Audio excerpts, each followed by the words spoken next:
Liftoff will start in T-minus 10 seconds. 10, 9, 8, 7, 6, 5, 4, 3, 2, 1. We have ignition. It's time! Seconds from game 7 or from championship number 6. Jordan, open, Chicago with the lead. Behind the screen, Harper got a piece of it. It comes off. The Chicago Bulls have won their 6th NBA championship. Tying run at second, 2 out, Palmero over the head of Jenks. Uribe charges, throws, out! And the White Sox have won the World Series. To the far side around the 8-yard line to Hester. Under it, into the middle of the 15, to the 20, breaks free of the 25, to the 30, to the outside, 40, midfield, 40, 30 to the coast, 20, 15, Hester 5. For the 3rd time in 6 seasons, it's one goal team. The Chicago Blackhawks win the Stanley Cup. A little bouncer slowly toward Bryant. He will glove it through to Rizzo. It's in time. And the Chicago Cubs win the World Series.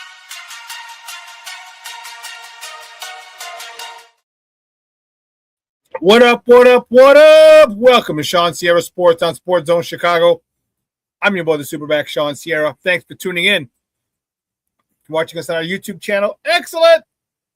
And if you're not subscribed to our YouTube channel for real, come on, go to YouTube, type in Sports Zone Chicago, click the subscribe button, but also click the notification button. That's the little bell next to it, and that'll let you know anytime a show from Sports Zone Chicago is going live. Get it? Got it? Good. Now, you can also tweet the show. Tweet us at Sports Zone Shy, that's CHI, at Sports Zone Shy. Now, if you want to follow me, just me personally online. Want to know what I did? Let me tell you what I try to do. I try to make it nice and easy for you folks. Nice and easy. But hackers. All right. Facebook, which I still don't have access to, is Shawn.Sierra.2025. Twitter, Shawn, at ShawnSierra33. But my Instagram, Snapchat, and TikTok at the Shawn Sierra. I got a great show, but I need you to get interactive. So make sure you leave a question or comment on whatever platform you're watching us on. It'll come up here in the thread. We'll put it up on the screen. I'll incorporate it into the show. And that, my peoples, is what makes this the best morning Chicago sports talk show around. And that's you. So bring them all, baby. Questions, comments, smart-ass remarks, because ain't nobody scared over here. Like The Rock said, baby, don't sing it. Just bring it. Let's check the chat. My man Cornelius Squall's checking in. What up? Says top of the morning, Shawn and Sports Owners. Man, doesn't it feel great knowing that we have the coach and quarterback to win the whole thing? Bear down and FGB. Cornelius Squall. Yes, it does. Mr. Southside himself, Michelle Wall, said, what up on the Mickey Ficky? TGIF, bear down, Southside stand up, and always FGB. Always. Listen, I don't know a lot, but I do know this more. The usual suspects will chime in as the show goes on. That, my peoples, I can promise you. That I can promise you. We got a great show for you. At the bottom of the hour, we have my man, Evan Altman from CubsInsider.com talking Northside baseball. Northsiders welcome the Bronx Bombers as they take the trip down the red line. 3,500 south, 3,600 north for a weekend set against the Cubbies. Everyone's going to talk with us at the bottom of the hour. We also have some White Sox talk we're going to get into today. And then Chicago Bears football camp is in. It is day number 3. It is open to the public today. First time this year. And practice started at 8:30. So it's going on currently as we speak. So we have all that to talk. So I am pretty excited to get it rocking and rolling. So let's get a crack-a-lackin'. You know how we do. The first segment of every show is called Top of the Morning. It won't come just when you want it.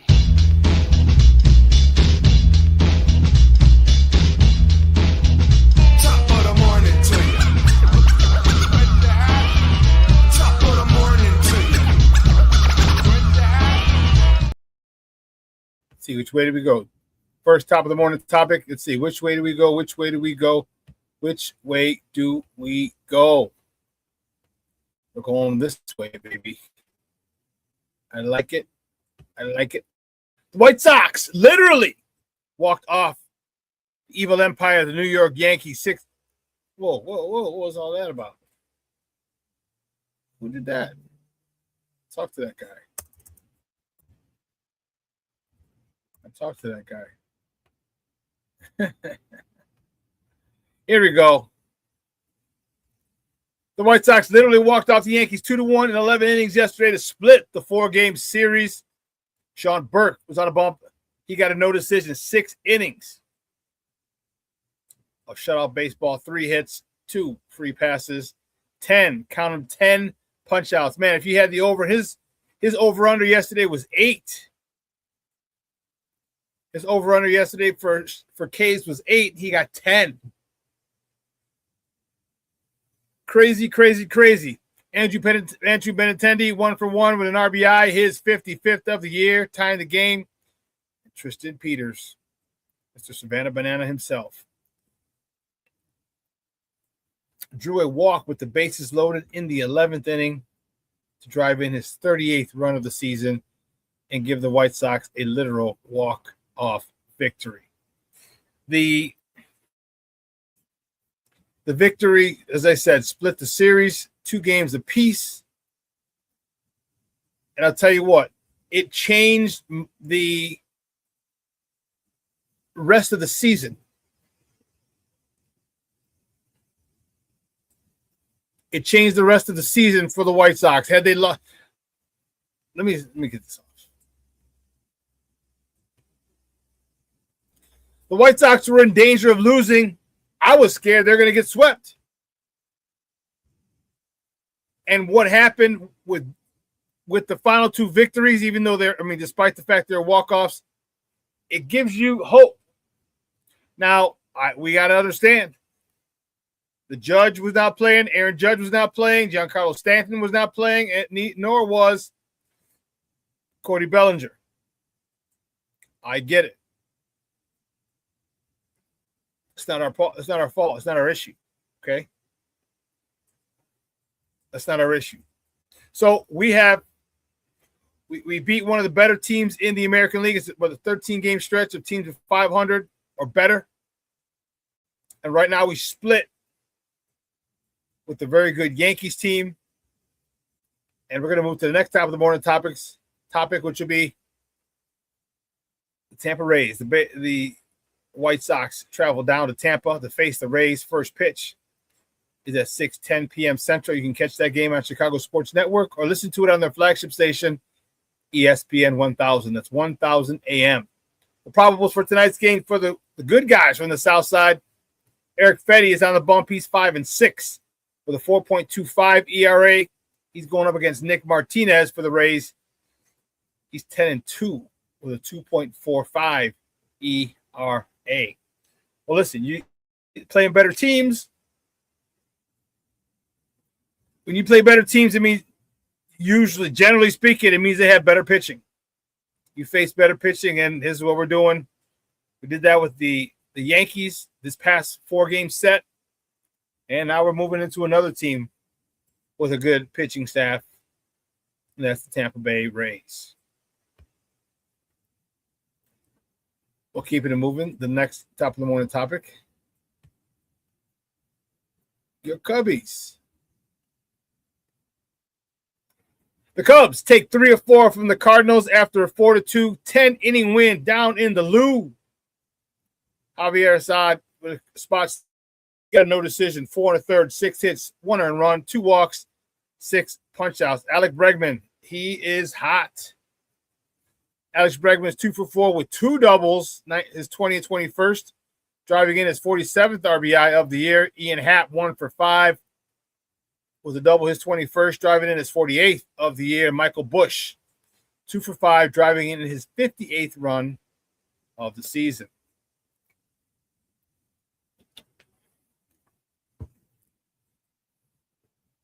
The Cubs, they make their way back up I-55 because they return home and they welcome the Bronx Bombers for the weekend. First pitch is at 1:20 p.m. Central. You can catch that game on the Marquee Network or listen to it on their flagship station 104.3 FM or 670 AM. The Score. The probables for today's game for the Evil Empire. Will Warren is on the bump for the Yankees. He's 7-5 with a 4.41 ERA. And he's going against Shota Imanaga for the Northsiders, who's 7-8 with a 3.72 ERA. Cubs are riding high.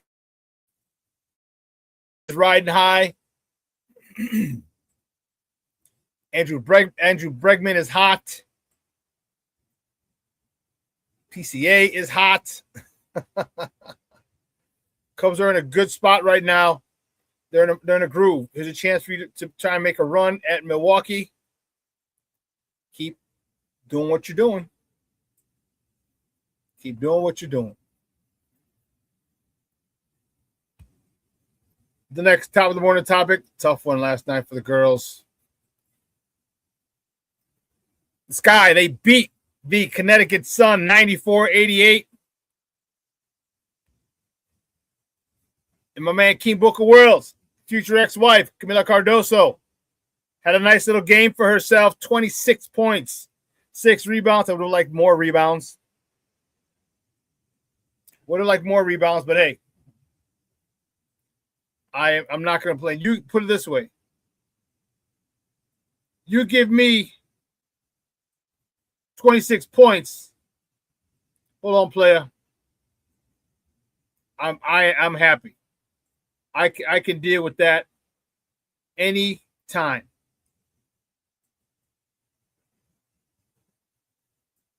Sydney Taylor, she contributed 14 points, 6 assists, and Natasha Cloud had 11 points in the winning effort.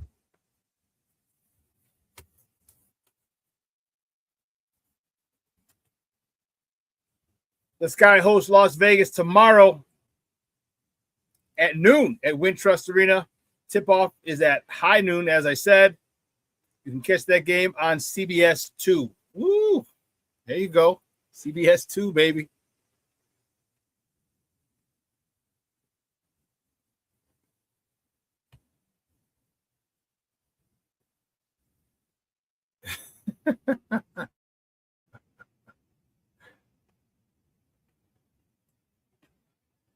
Let's see. AC Adam checking in. What's up, buddy? He says, bear down. That's what we're talking about.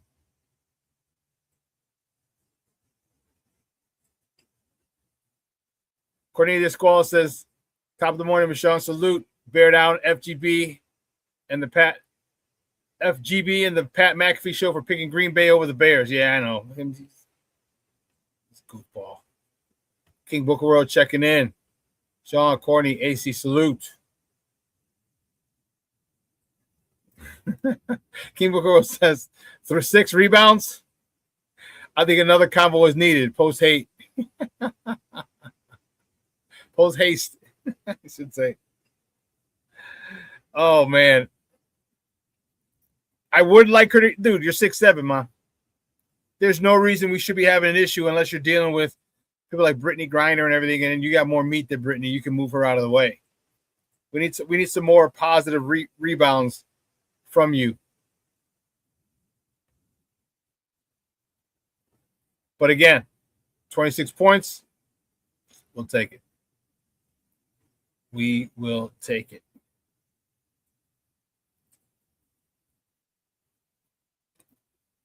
And as I mentioned before, the Bears host their first public practice today. And that started at 8:30 a.m. They get it in early. An hour and a half, I should say. Roma Dunze came off of comments yesterday talking about the new normal and kind of had to walk back his comments a little bit. And I get it.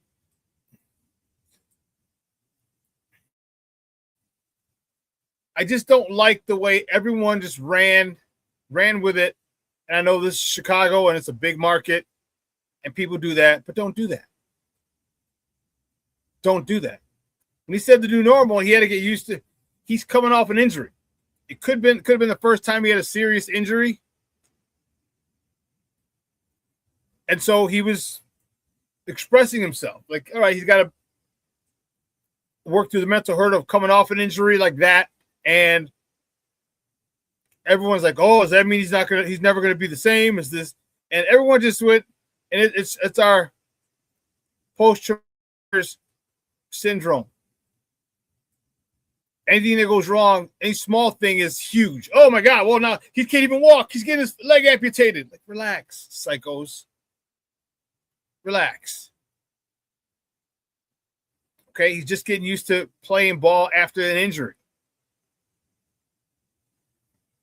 and he, had to dial it back a little bit for the media, and they're still talking about it today. It's like, come on, people. He's gonna be fine, and if he doesn't have as good a season as he likes or as you or the media would like, people are going to go back to is this the new normal? Is this his foot? Is this? If he says he's healthy, he's healthy. So let's not take everything and get crazy with it. I know it's difficult. It's a difficult ask for Chicago sports fans. Very difficult.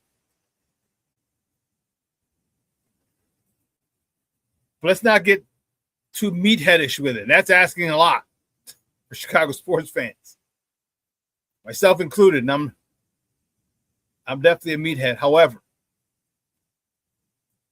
let's relax. Take it one day at a time.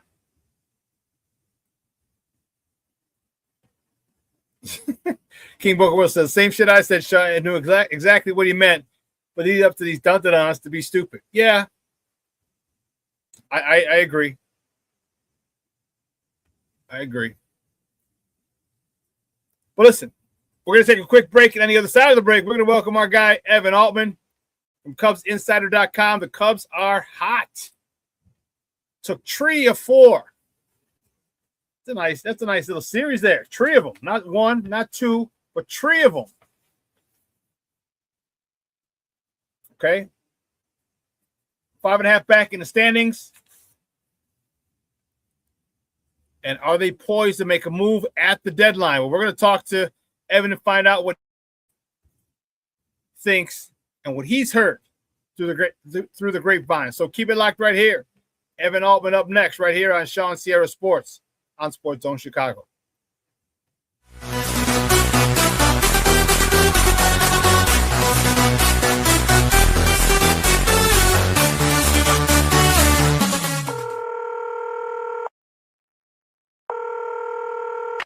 911, operator 901. Where's the emergency? 127 Brymere. Okay, what's going on there? I'd like to order a pizza for delivery. Ma'am, you've reached 911. This is an emergency line. Large with half pepperoni, half mushroom. You know you've called 911. This is an emergency Do you line. know how long it'll be? Okay, ma'am, is everything okay over there? Do you have an emergency or not? Yes. And you're unable to talk because... Right. Is there someone in the room with you?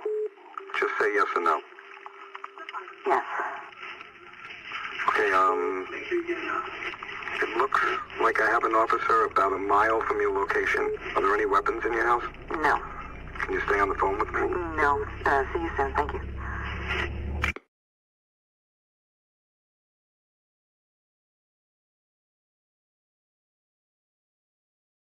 Every day, we take steps to keep the people we love safe, but some health risks are easy to miss. Ticks hiding in the yard can spread germs, like the ones that cause Lyme disease. Mice searching for food can spread bacteria that makes us sick. Mosquitoes lay eggs in standing water and can spread West Nile virus and more. Cockroaches are drawn to water in the home, leaving behind allergens that can trigger asthma attacks. Common pests can threaten our health. Learn how to protect your family at pestworld.org. When I'm flying, I put my helmet on, my visor down, my mask up. You don't know who I am. Whether I'm African American, Asian American, Hispanic, white, male or female. You just know I'm an American Airman, kicking your butt.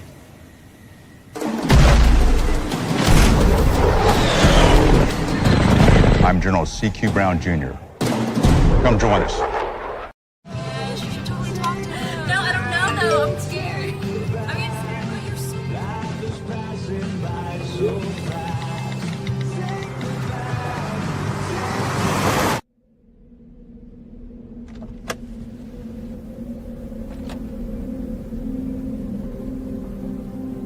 Do you know that you're in my lane?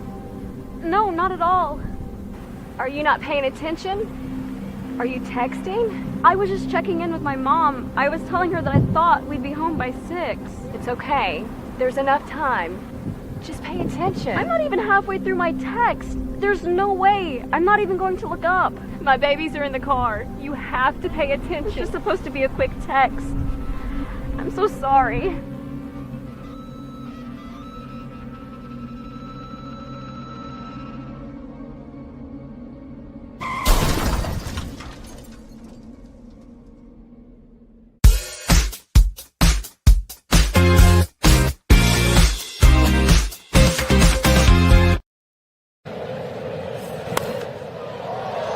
Fly ball right field. Going back is Newtbar near the wall, and he makes the catch. And Happ just missed it. Bregman, the throw gets away. Here comes Alex. He's in. Fly ball right field. That's pretty well hit. And that'll hit off the wall. Conforto picks it up. Fires to second. Tag out. Swanson to quick hands. Conforto, a gorgeous throw. Cubs, looks like it'll be Aaron Savali. Line drive, base hit, right field. Down the line, Bregman around third. He's coming in to score. Happ replaces him at second.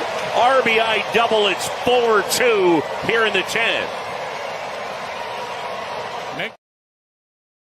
Welcome back to Shawn Sierra Sports on Sports Zone Chicago. Those clips courtesy of the Marquee Network.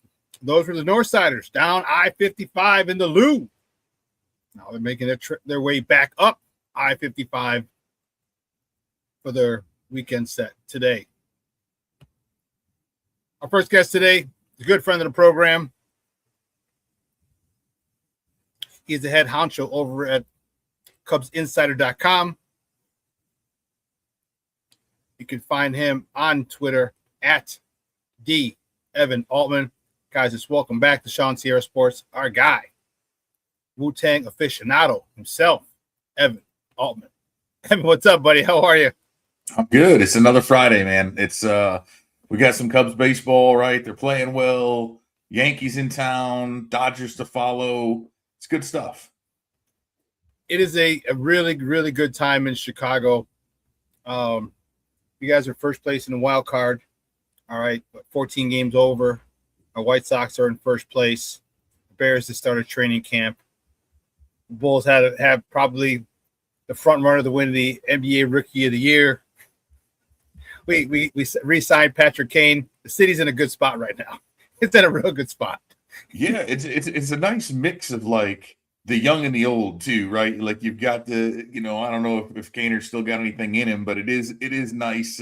It's at least a feel good, but you got the Bulls ideally on an upswing, right? There's a lot of fresh blood mixed with like the veterans and all the like everything seems it's a little weird because right now it feels like every Chicago team is competent, and that kind of scares me because that's not like something's about to happen bad, because there's no way you could look at this and be like, wow, I actually feel good about the outlooks of every single major professional sports team in the city. When's the last time anybody could say that? Never. Yeah. Never. Approximately. Not right? at the same time. Not at the same time. Never. And in my lifetime's never been. So this is awesome. You guys have a rough road. You guys just can't seem to gain any ground. Listen. Beside the Miz and Andrew Vaughn, because we had him, and a washed up I can't remember his name. Who the guy who won the MVP over Hobby? Christian Yelich. Besides those three, I can't name you one Mother Hubbard on Milwaukee. I can't name one guy in Milwaukee, and they're in first place. Yeah, I don't think Ryan Braun's there anymore, right? He's not around even. Yeah, who do they got? But talk to me. Talk to me about how they're doing this, but also more importantly, the hell with Milwaukee. Talk to me about the Cubs and it seems like they flipped the switch on the power board because they have a lot of bats, a lot of high paying bats are coming through now. Yeah, I mean that's the big thing, and that's what's so weird about it, right? Is outside of Milwaukee, there aren't that many people that can name, who they've gotten, and it's the weirdest thing. And how many times do we see this? But it's like, rather than get rid of these great players and then get worse and have to figure it out, they're like a hot air balloon, right? They're just dumping ballast, and all they do is get higher. It's like, oh, we'll trade off Corbin Burns and we'll get better, right? And he'll get hurt and not be any good anymore. And we'll get rid of Josh Hader. We'll get rid of Devin Williams, like top players, some of the best pitchers in the game, and they just roll it back. Now, being without Brandon Woodruff, that might hurt. They're gonna be without some dudes. I do think at some point that they run out of steam a little bit. We've seen it with them when they get to the postseason. It's kind of similar to what we see with the Rays, to where it works really well during the regular season, but then when you can't match up the same way in the playoffs, it comes back to hurt them. But again, I digress. Back to the Cubs, right? Is what we're starting to see. It's like early in the season, they weren't playing real well. Then they went on the crazy hot streak. Then they had another crazy cold streak, and they were doing the opposite of what we thought this team would do, which is that they're just going to be solid 1 through 9. They're not going to have big slumps. They're not going to have big hot streaks. They're going to go out and win 2 of 3, 3 of 5, 6 of 9, and just continue to creep. That didn't happen until fairly recently. And then what you had was PCA went crazy for a while. Dansby Swanson went crazy for a few games. But now we're finally seeing it bounce back. Bregman is starting to hit like he should. And not a ton of homers necessarily. He's got a couple, but it's that gap-to-gap double power that you see from him normally. Nico Horner finally coming back around, getting what he's doing. And then PCA is not as hot as what he was, but he's still the best player on the planet. And I'll be happy to fight with anybody who wants to say otherwise. Right now, if Ohtani's not on the mound, he's a DH. He's a very good DH, but that's it. So you're running the fight with all the tarps off people. There's a lot of them. I mean, dude, those are all little kids, man. It's like the children of the corn. Let's go. I'll take a few of them out. I got old man strength here, right? I'll just take those shirts, pull them over their heads like a hockey jersey, and let's go. But and PCA got the last laugh, right? You win 3 out of 4. You get to talk all you want, but we're seeing the balance, I guess, is what I come around to. And anyone on that roster can impact the game on any given day. Even if they're bringing Justin Dean off the bench to pinch run or whatever, and make things happen. Like that's the mark of the team that we thought we were going to get at the beginning, and that's really what we're seeing now. So it's really, really tough to beat them when you've got anybody capable of again getting a double, getting a stolen base, and then coming around. They're doing all the little things right, and that's what's going to carry them one way or the other. However far they go, it's going to be based on, I think, doing the little things right versus being outstanding in one particular category. Had you split that 10-game losing streak that you had, just won 5 and lost 5, which is obviously average, you'd be out right now. Well, some of the things that happened, like everybody went cold. And that was crazy how everyone went cold for that stretch, because you never want everyone hot because you never want everyone cold. But everyone wasn't hot when you were winning your two 10-game winning streaks. You had 4 or 5 guys who were hot, and others, for example, Dansby hadn't started to hit yet in those 2 10-game win streaks. Now everyone's starting to hit. PCA, we talked about it last time. If it wasn't for the fact that every single one of your pitchers was on the IL, it seems like, in June, you would have been talking about PCA for MVP, but you couldn't talk about it because every time someone went on the mound, you're getting hurt. But let's talk about him, PCA, and how amazing of a season this young man is having. I know he's cooled off a little bit, but he's still super duper. He's not white hot now. He's just only red hot. Yeah, I mean that's that's kind of the thing. Is it goes back to before, right? You're going to have that, and I think what we're seeing with him is a kid who, you watch him early on, a lot more swing and miss, a lot more chase. He has been super super patient. So the leaps he's made, and this is I haven't looked up the stats recently, but I think going back to Monday, he had as many walks this season as he had in his first 2 full seasons and that part of when he got called up. So coming into this season, he had 53 walks, I think, for his career. And he had 53 this season through Monday, right? So like that's kind of unheard of to adjust that much that quickly.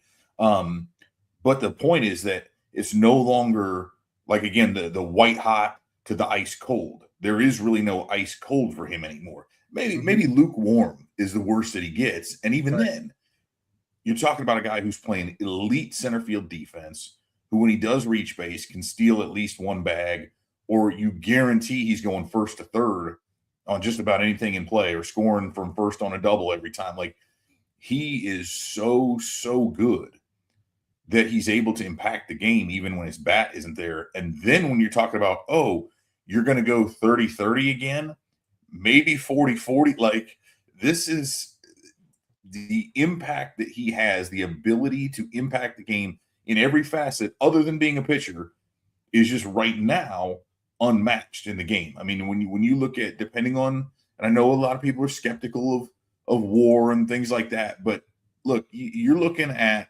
FanGraphs and they do weight defense a little more heavily. He's almost 2 full games ahead of Yordan Alvarez.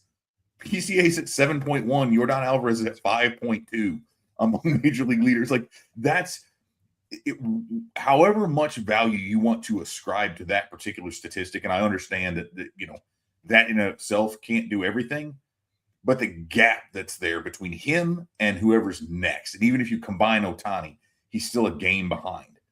Like, that ability to impact the game on a daily basis, on a season-wide basis, is crazy. And so this is a guy who we have not seen since, I mean, we could talk about maybe Chris Bryant, but even then, Bryant was going to be primarily an offensive producer, right? Anthony Rizzo played great defense for sure, and his offense was fantastic, but he didn't have that kind of speed, and first base doesn't have the impact that center field does. Like, we haven't seen somebody like this in a Cubs uniform or pretty much any uniform in quite some time. So it's so fun to go and watch this guy and see, what is he going to do next? What can he possibly, what kind of catch, what kind of game, go ahead home run in the 10th inning, what kind of crazy stolen base and little, what kind of celly is he going to hit when he does it? Like, he's must watch TV, whether you like him or you love to hate him.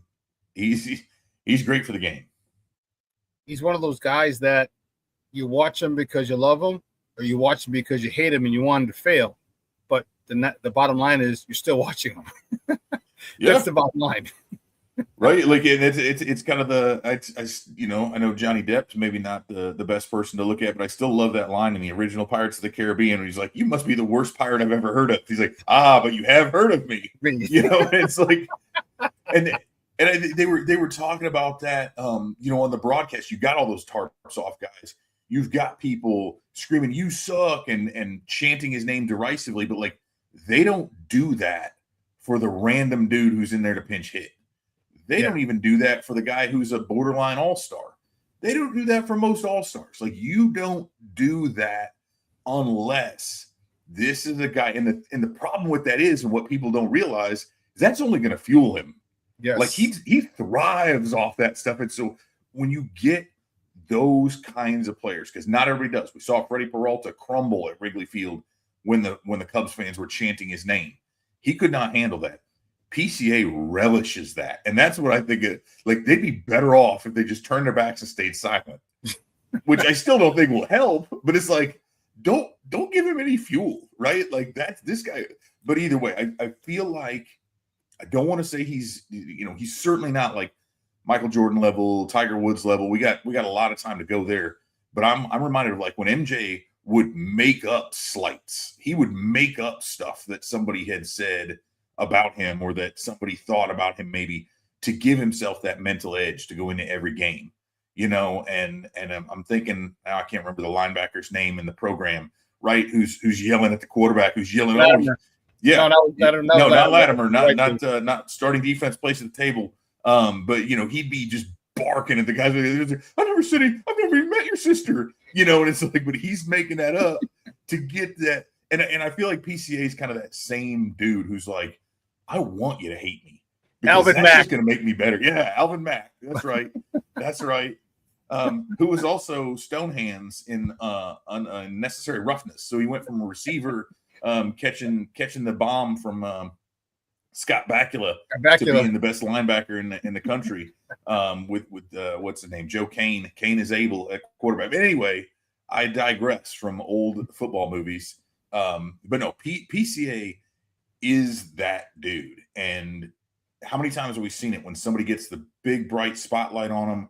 They get the MVP conversation. They've got this hot stretch, and then it falls apart. Get the big contract. Yeah, he's gotten paid, right? And he's only gotten better, like significantly better than what any of us would have projected.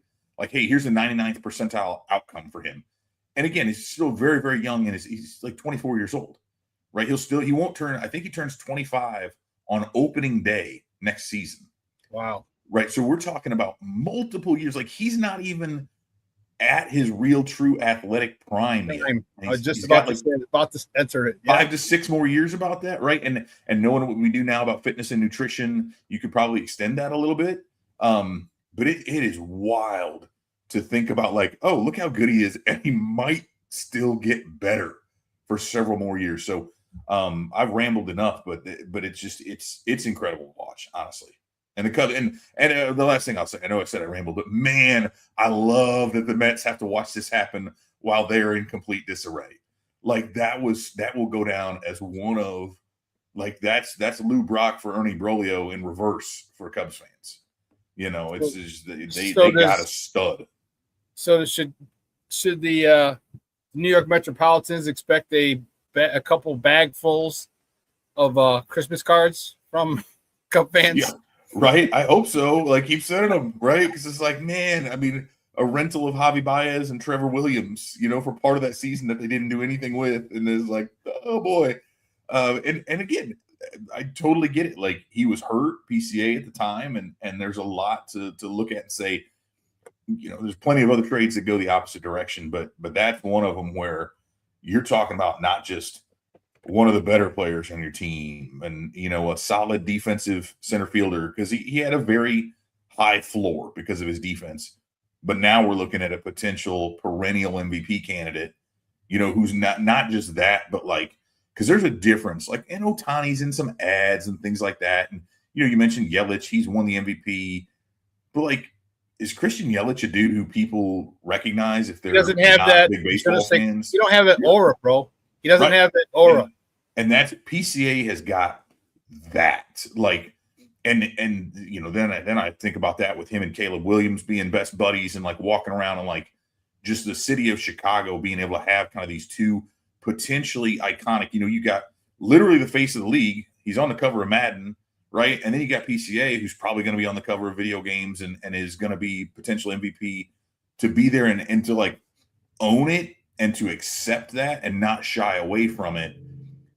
Do it in the right way as well. Like, I think both of those guys have cool enough heads that they understand how to use that. I really, really love what that's going to mean for the city moving forward, provided those guys can actually experience some really, really strong success as well.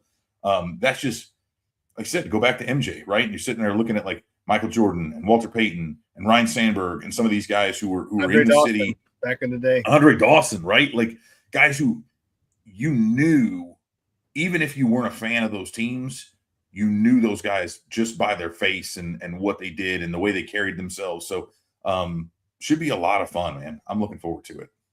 Yeah, it is. And what do you want to do at the trade deadline? We have a couple of days left, 3 days. Monday, 5 p.m. Central is the end of the trade deadline. Who are you looking at? Are you willing to go all in on Skubal? Or do you want maybe a lesser pitcher? It's tough because, like, I look at this and that race for Skubal is going to come down to, I mean, I think there's so many teams that want him that the Cubs are in a tough spot because I don't know if they can give up what it'll take to match what maybe the Brewers, the Dodgers, one of these other teams has maybe got a stronger farm system. But, you look at it, you mentioned it earlier, like the Cubs they're still back of the Brewers' ways, but they're 5 games up in the wild card over anybody, 7 games up on a wild card spot, 5 games up on the Phillies and Diamondbacks. That's a really strong position, right? And so you can push for something at that point because getting a guy, as bad as their rotation has been, you make a significant upgrade. Like they went ahead and got rid of Jameson Taillon. Javi Assad's filling that spot. He'll probably get bumped from it, or Colin Ray, one or the other. Think about putting Skubal in that rotation instead of one of those two to get a few more starts down the stretch. How much closer can that get you within shouting? You're already within shouting range, but can that get you to the Brewers? And can that carry you through in the postseason? Does that tighten it up? Because now you look at Skubal, Imanaga, Boyd, which is a heck of a lot better than Boyd, Imanaga, David Peterson right now. Does that happen? He's the only one that I would look at and say, this is a guy who you guarantee makes your top 3 on a match or close to par with, at least, especially the way they're pitching now, with anybody else that's out there in the majors. Now the flip side is that's a rental. Do you give up what it's going to take to only get him for those couple months and then perhaps watch him sign for a monster contract somewhere else? Or do you go after an Emerson Hancock, a Reed Detmers, Casey Mize? There's a bunch of other guys out there that either don't have nearly the cost, if they are a rental, Kevin Gossman, or do you get a guy with control who's still going to cost you a bunch? So I honestly, I'm torn, but to me, it's not my money and it's not my job. But even though I don't like the idea of giving up what it takes to get a rental pitcher, Skubal's the only one that makes sense to me as far as if you're saying we're legit, we're going for it. I just don't want to see half measures. Like either get a closer to kind of fill in, or a back late inning guy when Daniel Palencia comes back, and then get a number 2 or 3 starter, or you just go all in and go Skubal. Those are kind of my thoughts, but I don't want to see half measures. I don't want to see a number 4 starter just because he's under control for 3 more years who's going to be okay. That makes a lot of sense. What about this offense? This offense, as I said, they're cooking right now. The Northside Lumber Company is open, seems like 24/7. We talked about PCA. We talked about Ian Happ. Sidney Horner's coming back. Sayas coming back. Has been coming back. Dansby Swanson is coming back. How long do you think these bats can stay like this? And if they can stay like this, what are your chances of catching Milwaukee? Because how many more I don't remember how many more games, where they have 6 games left with Milwaukee, or they have any more? I believe that's it at this point. Which is always weird to say, because now that they've gone to that balanced schedule and you're not playing 19 games, you're playing 13 against your opponents. And that's one of the things I don't care for the balanced schedule myself, but I feel like it takes away a little bit from the divisional races late in the season when you're cutting out 6 of those games. But yeah, I mean, anything's possible, of course. And I do think, Milwaukee built up enough steam and they're continuing to tread water enough, right? Both the Brewers and the Cubs, I think 6-4 over the last 10. Cubs got a game back last night, but it's one of those where they're kind of just in lockstep, and that's the tough part is making up 6 games, 5.5, I think, as of today. That is difficult, right, over what's remaining of the season, unless, and we can always see it, like the Brewers haven't had that bad stretch yet. Nope, they haven't had it's not like last year when they just went crazy and had like 2 insane runs kind of within a month. But I think that's what it's going to take, right? I don't think the Cubs are doing anything wild right now. They've had a couple of really strong games, and then we see 2 games where they're scoring, 1 run within the first 9 innings of these games, and everything's coming late. 1 or 2, right? I guess they had 2 in kind of the regulation innings there yesterday, but none on Wednesday. And so how do you kind of come about that? But what you're seeing is that if that happens, you hold them down long enough, then eventually they're going to have to come through and do it. So I think the bats maintain. It'll hinge upon who do they get in there? And then you're looking at this combination, not only who they're trading for, but like Edward Cabrera got a rehab start today. He'll be back fairly soon. Like I said, Daniel Palencia and also Hunter Harvey, who's been out for a long time. Hobie Milner is another one who's on his way back. You know, you've got Justin Steele starting to throw again, possibly. Ben Brown is symptom-free out in Arizona, starting to ramp back. So it's not only the trade guys, it's all of a sudden you could have this team at close to full strength, relatively speaking, by the time we get halfway into August or maybe late August. So you're adding all these pieces who, you know, not only does that obviously make your team better by them being there, but these guys are also fresh. We're not talking about guys who have, you know, bingo. That's it. That's the silver lining to an injury, right? Is that like now you can go empty the tank. And Ben Brown's probably not going to get stretched out as a starter, but he can come in and work, you know, multi-inning relief. Edward Cabrera, same thing. You know, he'll probably get able to stretch back out, but you could piggyback those guys if you want. I think that is going to be big. While Milwaukee, again, is having to balance some of this stuff. The Cubs have that shot to maybe a few body blows. Maybe they land that haymaker late in the season to be able to catch them. But either way, I think they stand up really good looking at the playoffs. Guys, we're joined by Evan Altman. He's the editor-in-chief over at CubsInsider.com, and we're talking Cubs baseball here on Shawn Sierra Sports on Sports Zone Chicago. Yeah, you're getting back some arms that we had talked in the preseason. Like, bam, you guys got like 7 starters. You had about 7 starters, and then the injury bug took control. But now these guys are coming back, and the biggest thing is being fresh. They're going to be fired up because they know they're coming back into a place where they're needed. All right, you don't have a 10-game lead in the division. Like, okay, I can come back. No, they come in and they understand, like, I got to be on point, and that probably that focus is good. It's good when you come right off the bat because now you know there's no room for error. But also, what's good is you know you can put up 4, 5, 6, 7 runs at any given day. So they're coming back with a lot of the people that they were counting on early to start the season, missed because of injury, but they're going to have back. So you're the cavalry's coming. The cavalry's coming, and that could be just enough to get you to Milwaukee. And if it doesn't, I'll tell you what, I wouldn't want to play the Cubs in the opening round. I wouldn't want to do that. Not once they get all the people back and in their wild card. Yeah, that's not a team you want to play because of exactly what they have. And trust me, whoever they play is going to know, like, oh shit, we're in for a battle because this team is back at close to full strength.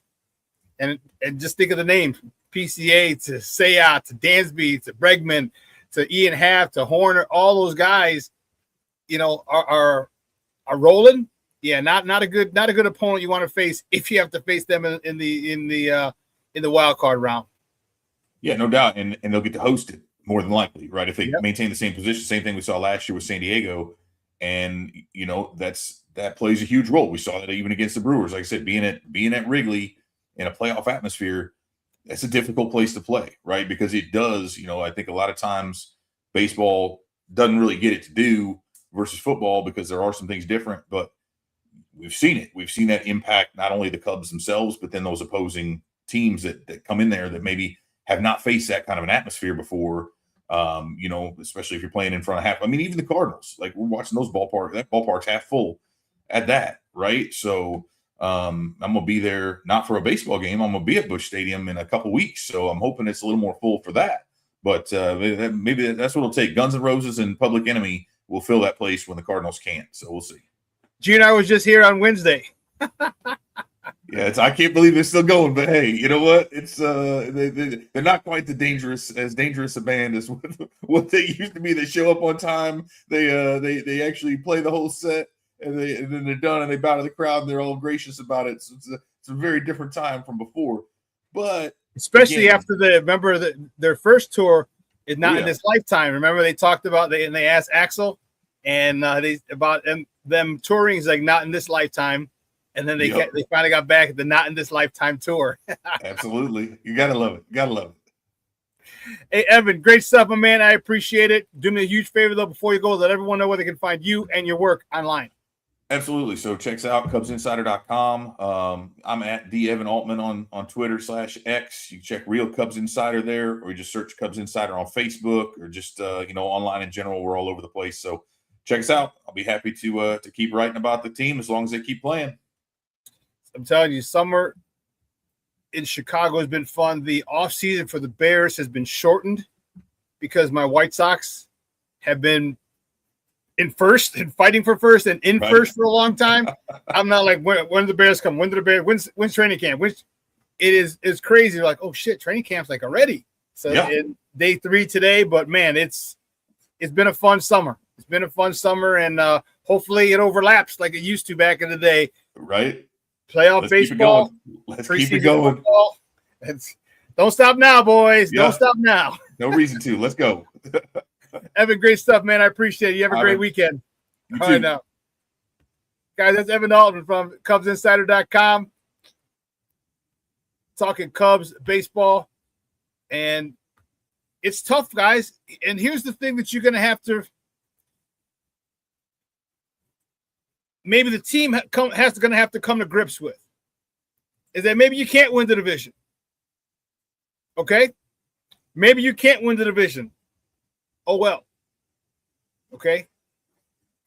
The bottom line is getting to the NLCS. Once you get there, anything can happen. And I know it's a series, unlike football, where it's the AFC and NFC championship game. But you're in there, you have a chance to get to the World Series.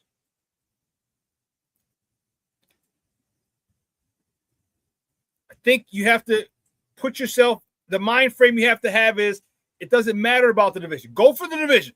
Of course, go for the division. Okay, it has a lot of perks. But if you don't win the division, that should not stop you from playing good baseball. Because you are a dangerous team. You heard me tell Evan. No one's going to want to play the Cubs. If the Cubs are the wild card, they'll be like, damn. And the Cubs are going to host. Continue to do what you're doing. Those guys are hot. PCA is hot. Seiya Suzuki's hot. Dansby's hot. Bregman's hot. Nico Horner's hot. Ian Happ's hot.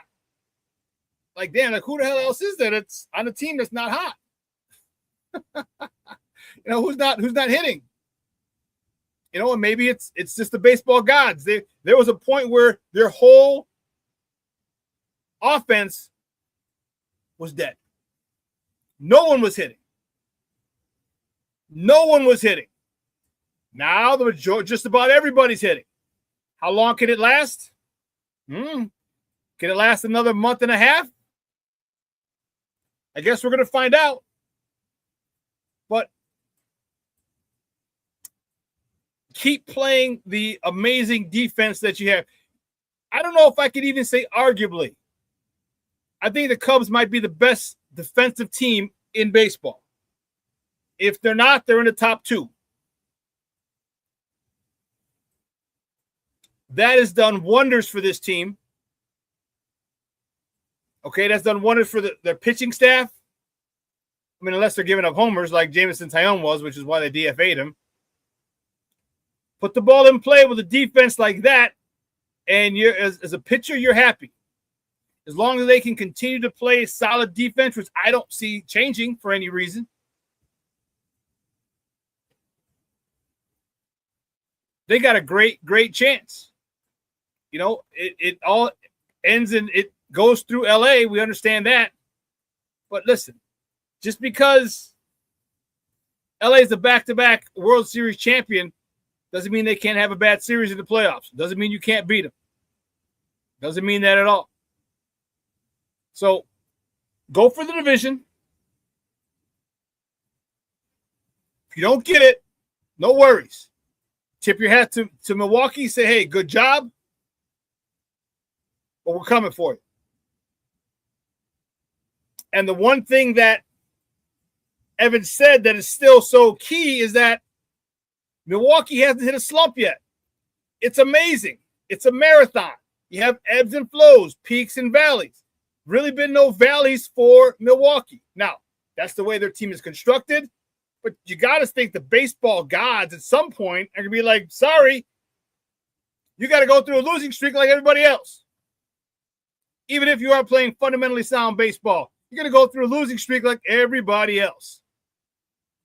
And that could come at the most inopportune time for the Brewers.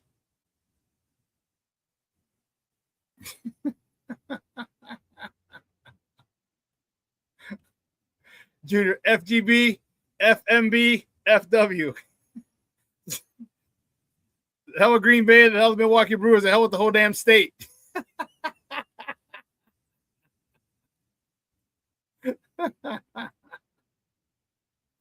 Black Diamond checking in. What's up, Baba? How are you? My man, Armando Emeterio Lara Jr. is in the house. He is in the house.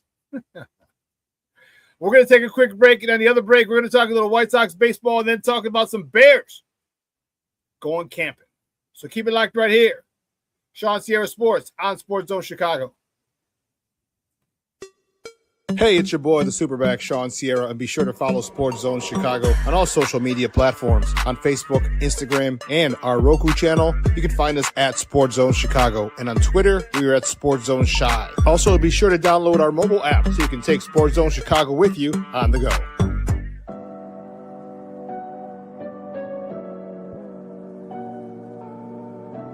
How do you take care of your mind health? For my mental health, I meditate in the mornings. I have my dogs. They're the best. I just find ways that help me just relax. Finding things that make me happy, like being close to my family. I meditate a lot and read books. I have hobbies outside of the game. I'm able to switch off. I'm able to turn my brain off from the game of basketball. Your mind health matters. Your mind health matters.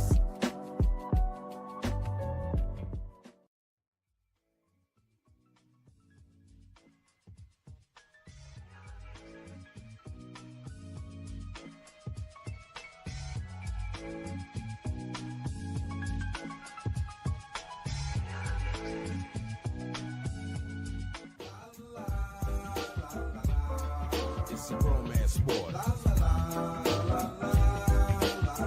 What? It's a romance sport like that. Your Marine Corps' way of life is to defend the American way of life.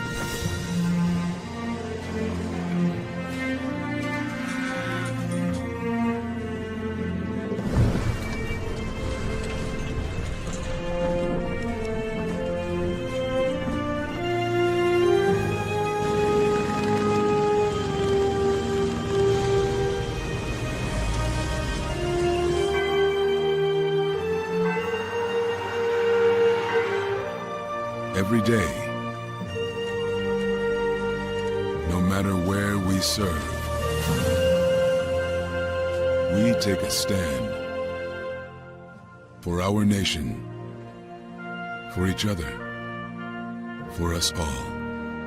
The few, the proud, the Marines.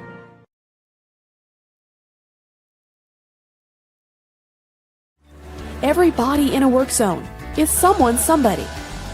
This is my mom. She works for KDOT. This is my dad. This is my mom.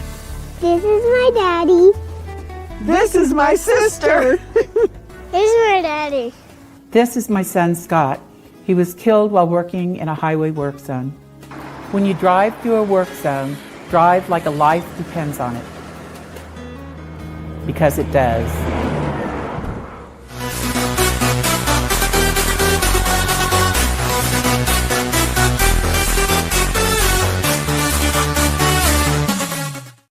Swing was a little off plane. Here's the fix. Here's the adjustment.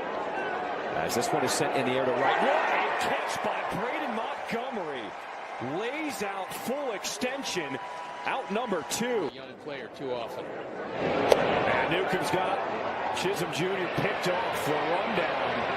And Murakami, they'll need an extra throw as my drop applies the tag to end this top of the 7th inning. Yankees keep getting taken off base, and that's a good thing as we head into the bottom of the 7th.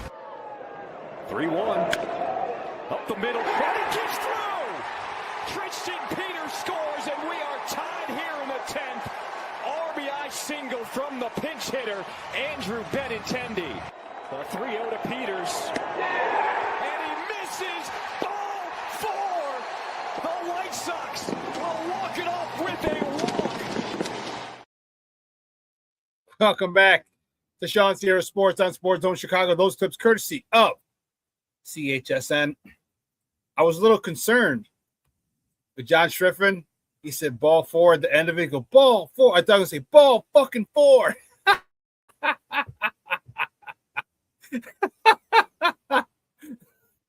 I mean, you're on cable and everything, but damn. They might not have liked that. The way he said it and the pause, ball 4. I was waiting for that ball fucking 4. Or ball 4.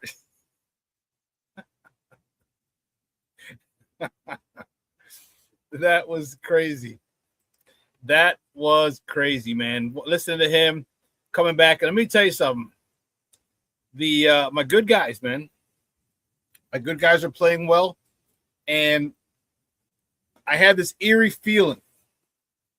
It wasn't a good feeling. White Sox took a 3-0 lead game 1. All right, and then the Yankees came back to score, what, 8? Okay, then they handed our ass to us, and then again on Tuesday, $5 menu Tuesday, the Yankees just were in control the entire game. And there was a feeling that we were going to get swept. I said, let's just salvage one, man. Let's salvage one. But these sons of guns do not quit. Can I just tell you, I have to start having more faith in my team. Okay? I have to, and that's on me. But man, the way they were playing was giving Sox fans no hope. And we have to. What have I told you guys? I got to follow my own advice and realize, hey, regardless of the situation, believe. All right? They had the song in 05, Don't Stop Believing. It doesn't matter with these guys.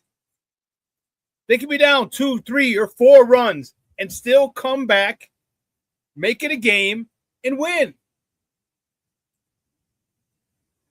Okay, but as a Sox fan, as a Chicago fan, we're so used to bad shit happening and it ending that way. Well, there's a new day. King Booker, I'm going to keep referring to you when you said there's going to be a sports resurgence, a sports renaissance, if I may use that term, here in Chicago. You're going to have the White Sox in first. What? Heading to the playoffs. You're going to have the Cubs heading to the playoffs. You're going to have the Bears, defending NFC North champions, heading to the playoffs. You're going to have the Blackhawks back with Patrick Kane, exciting again. You're going to have with the number one overall pick and Caleb Wilson, exciting again. So the sports renaissance in Chicago, real. We have to start believing, especially as Sox fans. We're bitter old dogs, man. I'm telling you. Because we've just seen so many crappy seasons. The owner sucks. The previous regime sucked.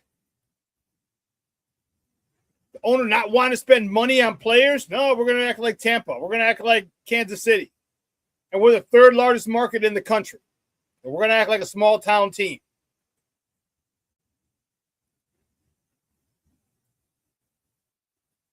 We have our traumas. But I would tell my students and my players, just as much belief and effort to believe you're going to succeed as it is you're going to fail. You've got to believe in yourself. And the White Sox believe in themselves. I just have a problem believing in them as much as they believe in themselves. And that's got to change. White Sox fans have to change. We have to understand, we got to see this is a new dawn of a day. These guys will not quit. It doesn't matter who they are. The all-powerful Yankees, doesn't matter. We're coming back twice. And I get it. There's no Judge, Aaron Judge, no Giancarlo Stanton, no Cody Bellinger. I get it. But that's not our fault. That's not our fault. We played a team that's available. And a team that's available is the one we beat the last 2 days to split the series. Sean Burke is pitching out of his mind. Davis Martin had a good day. After he gave up those 4 runs in the first, he was lights out. So I got to stop. And Sox fans, we got to stop, myself included. I'm head of the line on this one. Got to believe when they go down. Doesn't matter how many they go down. Doesn't matter to whom.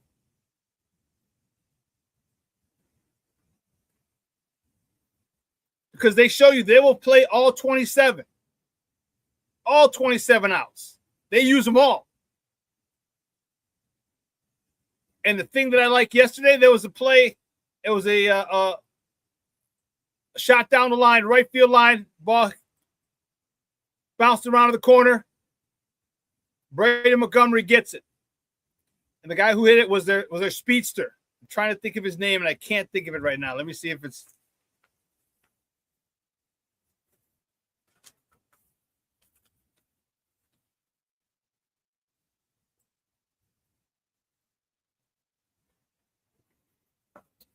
And it comes up. He goes to third. Yeah, White Sox.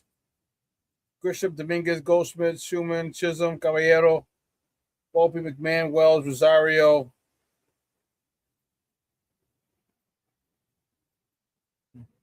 Let me see. Yeah.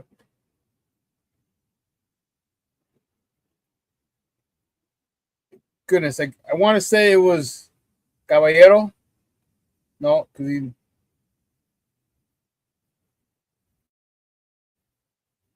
wasn't Jones.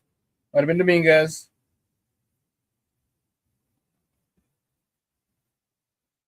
But anyway, this is what I'm talking about.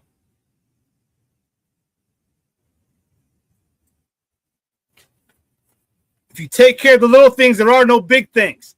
Ball is bouncing around in the corner. Brady Montgomery picks it up, hits the cutoff man. How many times have you heard me say on this show, hit the God blessed cutoff man? Hits the cutoff man, Chase Mydroff, spins, fires it to Cosa Montgomery, and the dude slides in way ahead of the tag.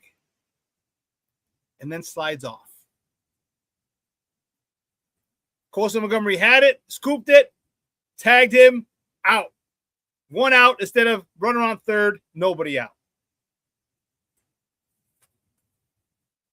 Those little things are what keep the White Sox in first place. What got them to first place? Their refusal to hurt themselves. Their refusal to stray away from the fundamentals. That was a big play. Beautiful throw by Brady Montgomery. Even more beautiful throw by Chase Mydroff to Cosa Montgomery at third. And when the guy slid off, he stepped over and tagged him. As long as the Sox continue to do that, man, we got a chance. So you're telling me there's a chance? Yes. Yes. So now, trade deadline's coming up.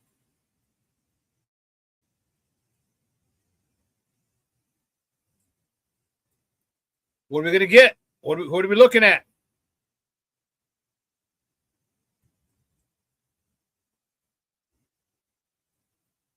You know, we go Mason Miller.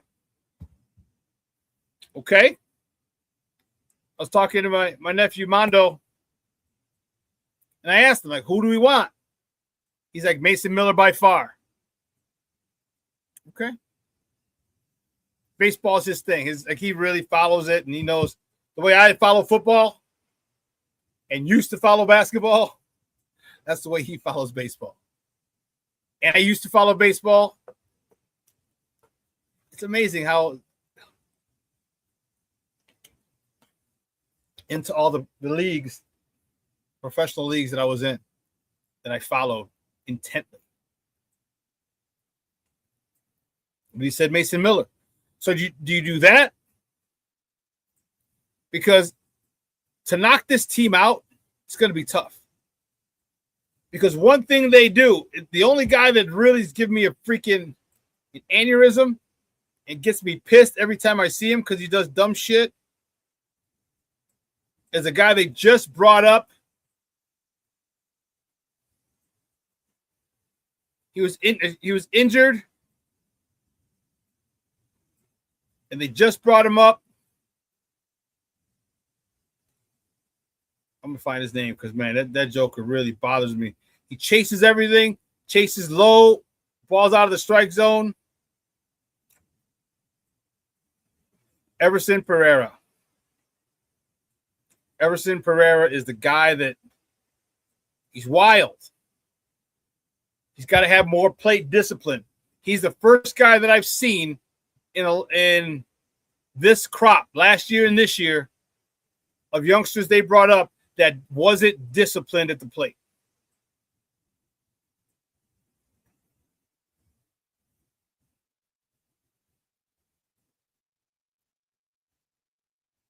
Whoa, just came across the board. This came across the wire. CBS Sports announced that analyst Tony Romo is on leave from his role, quote, until further notice.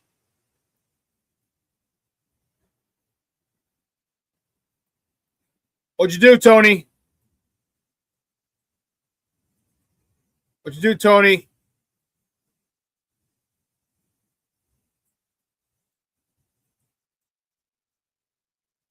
I thought he was a good guy.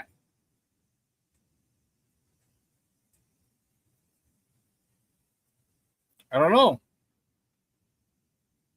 That's crazy. Oh, well.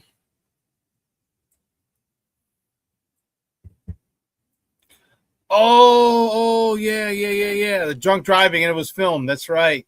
Thank you, King Book World. That's right. He was caught.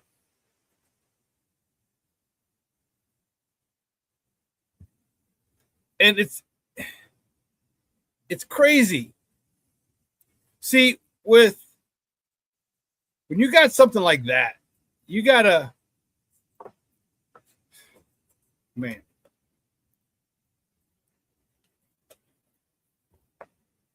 You got a great job like that.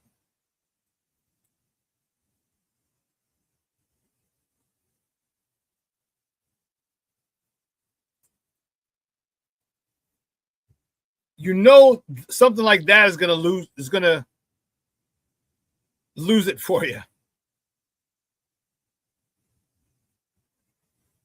And it's tough because a lot of times we've all driven home at times we probably shouldn't have. Let me just leave it like that. We probably shouldn't have. But now, there was no Uber and Lyft or Waymo, the driverless cars now. It wasn't that back then. So now it's about, and listen,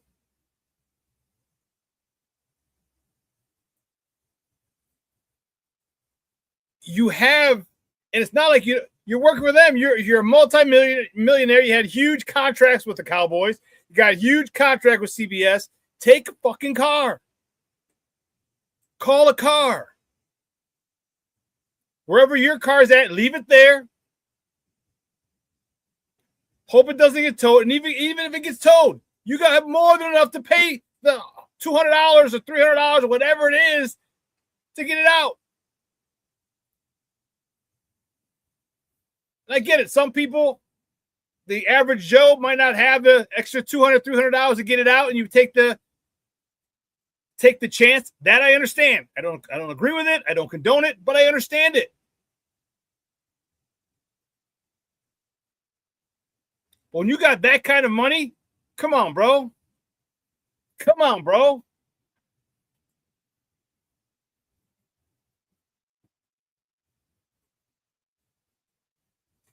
And listen, if I had that kind of money, you have a guy. You have a guy on call. You pay him $100,000 a year. Let me see. Hold on.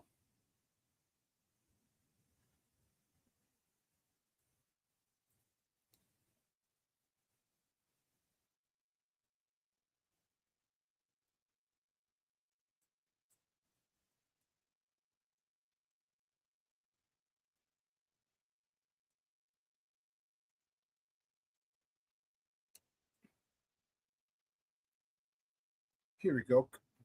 Look. During his 14-season NFL career, Tony Romo earned $127.4 million. Come on, man. For real? What's his contract with CBS? Here it is. How much is... He's getting $18 million a year from CBS.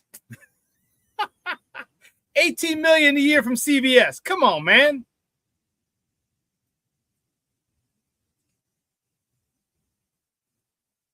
You got to do better, man. You have to do better. No matter what town you're in. But, man, you can't have a guy, especially if you're in your own hometown or, you know what I mean? There's a guy. Come pick me up. Take the Uber to where I'm at. Drive me home. Take the Uber back to your place. Or if you drove your car to my, no. Take me home and then take an Uber from my house to your house. And I pay for it. I pay for the Ubers. You know what I mean? Like, you got to have a guy. You get paid $100,000 a year just for those phone calls. Just for those phone calls. 4 to 6 phone calls a year. Yeah, Cornelius, he doesn't have to spend the money he's already made. No, he's making $18 million a year. He can leave that 124.7 in the bank. And I know it's not a 124. Uncle Sam came in his house, and I get it. But the bottom line is, you don't have to touch any of that. You're getting money now. You get $18 million now. But I digress. Get you a guy, Tony. See, Tony's from the backwoods of Wisconsin. He's not a city boy. Okay? When you played at the Cowboys, you probably moved to the burbs. You know, you didn't live in Dallas proper. Moved to the burbs. Listen, we know we have a guy. I have a guy. Listen, I had one of my former students. Hey, bro. Any day. Okay? It's $100,000 a year. I'm going to get crunk. I make that phone call. I need you to come get me. I need you to come get me. With the Uber, I got the Uber from your house to where I'm at, and the Uber from my house after you drop me off, home. Got it. Because you're going to do that. You're going to risk an $18 million a year gig for something that you love to do. You love football. You love talking about football. You love analyzing football, and you're good at it. That's why I wasn't fired. Shawn says, I'm surprised he didn't get fired. That's why he wasn't fired, because he's damn good. They're going to see if they can just sweep it under the rug.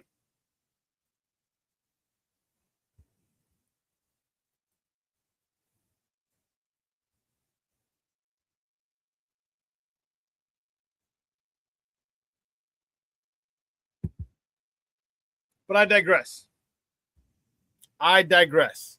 White Sox, good spot. I'm happy for them.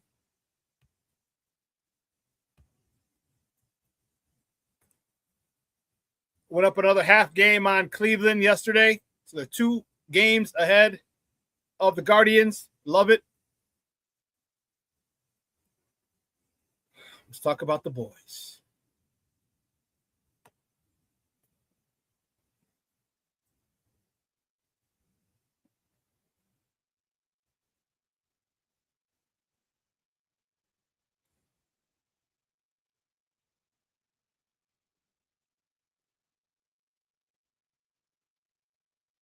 Crazy.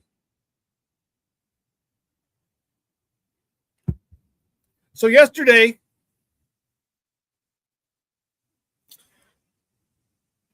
I have learned, or I'm learning, to just kind of stay away, not get too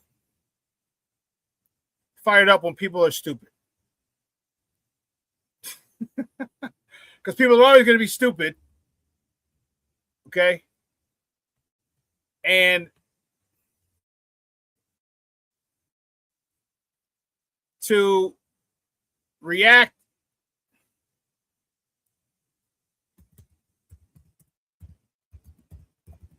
every time something stupid is said on Twitter, I'd be there. I'd never get any sleep.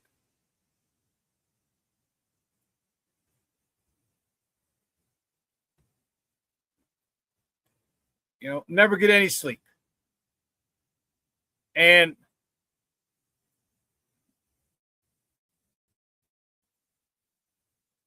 you know, people were talking about, everyone was talking about the Rome Odunze situation. Okay. And it was annoying. It was annoying as all get out. You got idiots who just, and people were like, well, he always catches with his body. And I was like, look.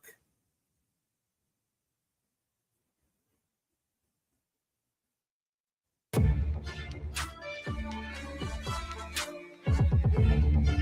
know what I mean?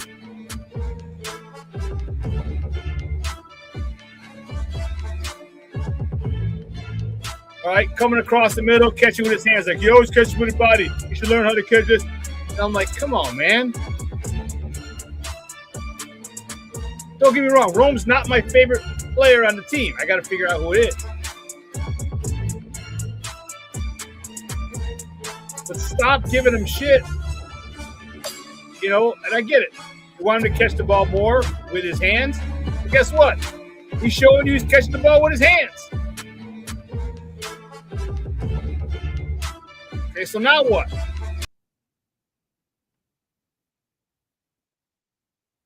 So, just annoyed with stupid people. I was from practice yesterday.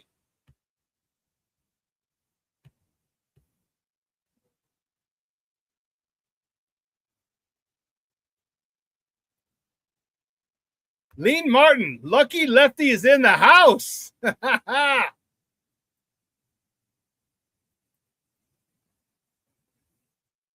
Lucky says, I'm going to predict you will be a huge Luther Burden guy by midseason. I'm telling you. I'm a big Luther Burden guy now. But here's what I want. I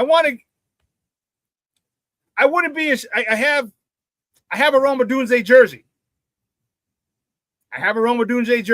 I got a guy. Right? And I already had DJ Moore, and he was my favorite Bear last year. All right. But now that he's gone, can't wear that.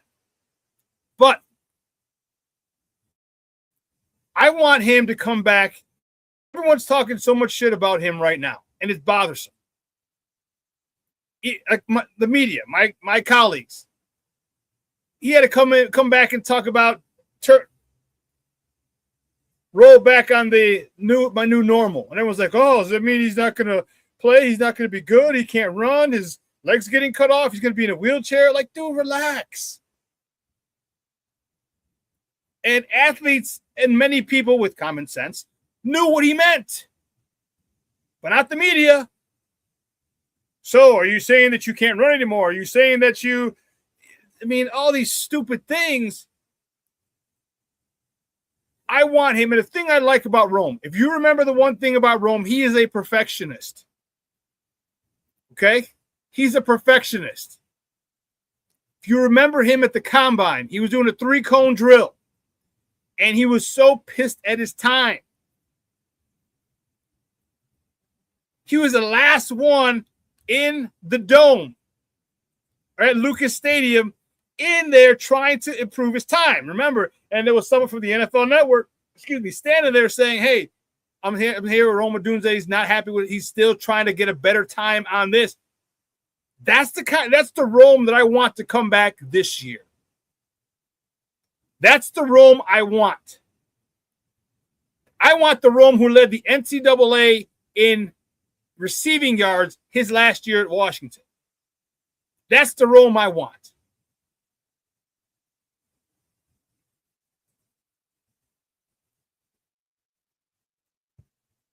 Because if we get that, and we get this, the natural progression of Luther Burden, that's going to be a Mickey-Ficky problem for everybody.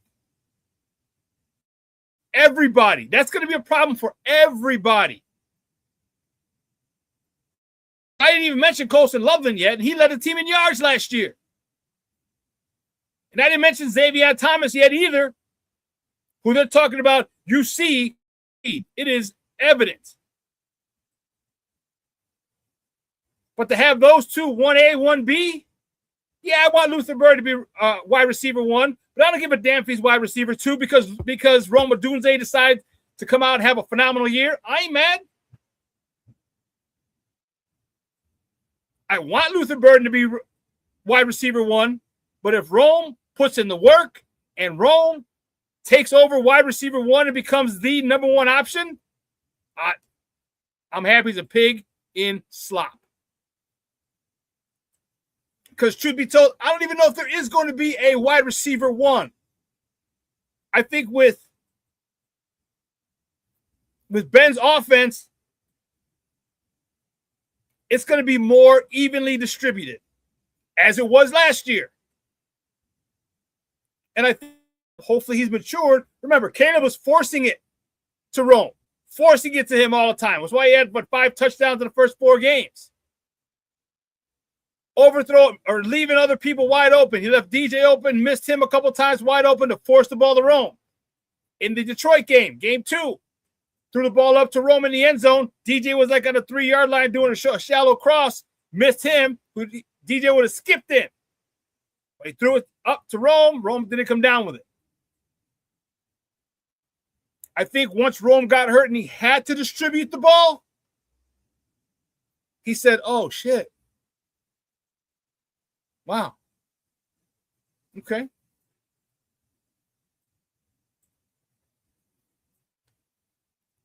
So I want him to come back because I just don't like when people just start talking dumb shit about players. I just don't. My colleagues especially. Have some common sense. Everything's not Chicken Little, the sky is falling, the sky is falling. Everything's not. I know centric town, but the sky is not falling because of every little thing that happens. So I want him to come back. Because I'll tell you what, if he comes back playing at a wide receiver 1 level, guess what that's going to do to Luther Burden? That's going to fuel him. That's going to put a fire under his ass because he wants to be wide receiver 1.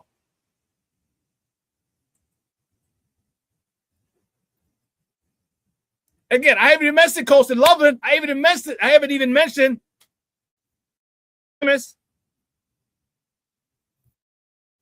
that's four receivers. Cole Kmet, not going to be the top receiver, but he's going to be a huge part of this offense. So is Sam Roush. So, yes, Rome, I want you to do well. Because before I was just like, I just want Luther to leapfrog Rome and have Rome. But now because of all the shit he's getting, I want Rome to really come back this year and ball out. Because they're competitive. They're alpha. This is the alpha sport of alpha sports. You don't get in that point and have a guy in your position group going off. You're like, yeah, I'm happy for him. You're like, good, I'm happy for him, but I want more. I want some. I'm as good as him, if not better. Throw me the ball. Watch what happens when you throw me the ball. That's the competition I want. So if Rome steps his game up, Luther stepping his game up. And I think Luther, the natural progression, the familiarity with the offense and the routes is going to help Luther. In addition, push Rome. And Rome's desire to be the best receiver on the team is going to push Luther. It's a beautiful thing. Just a beautiful thing. You know, Rome had a couple of drops in the play. Remember, last season when he came back, he just wasn't himself. In the playoff, the first drive of the game, he dropped. Although the ball was kind of at his body or toward the back of it. DP could have knocked it out. But nonetheless, it hit your body. Catch it. He's that type of dude. I'm the kind of guy. He just wants to be perfect. In your search, or you strive for perfection, end up with excellence.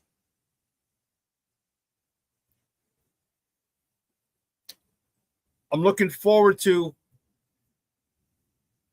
as I said before, the smoothness, the efficiency with which Caleb runs this offense. I said it on Wednesday. I am so happy that Ben Johnson sat Caleb down and they watched all of his incompletions. All of them. That's great coaching. You have personal goals, don't you, Caleb? 4,000 yards being one of them, 30 touchdowns being another one. We got to get you to 70%. Another one. Look here where you could have done better. Not the drops. I'm sure if those are incompletions, it's still the drops would have been in there. But let's not talk about the drops. Talk about the incompletions. Here, you threw it to Rome, threw it up to Rome in the end zone when DJ's coming across on a short crossing route. Get it to him to catch it, waltz into the end zone. Stop forcing it. That play, another one. You go through them and say, hey, listen, I need you to be smarter. Don't force it here. We're second quarter, third quarter. I don't need you out with the cape on. I don't need you to make amazing plays now. Give me the simple. Boom, boom, boom. Matriculate down the field. Because when he masters that, watch the freak out. When Caleb is comfortable with that, not throwing the ball more than 15 yards, getting it to his playmakers, and we got a lot of playmakers. When he gets comfortable dinking and dunking, turning around, handing the ball off to DeAndre, Kyle Monungai, whenever Kyle gets back, slant to Rome, quick out to Cole Kmet, quick curl to Colson Loveland, in route, deep in route to Rome Odunze. Nothing more than 10, 15 yards. Down the field. Boom, boom, boom. That's when he's going to become the most dangerous and best version of himself. Which is that's when this Bears team is going to be the scariest team in the NFL. Okay, Rome wasn't built a day. Although Rome was probably made in one night, but that's neither here nor there. As Caleb improves, remember,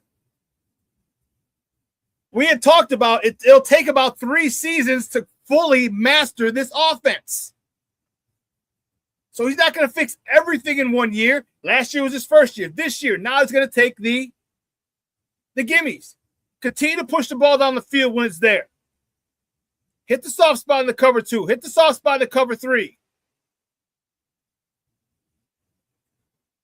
But look at what a lot of these quarterbacks, what the great quarterbacks do to your playmakers quickly.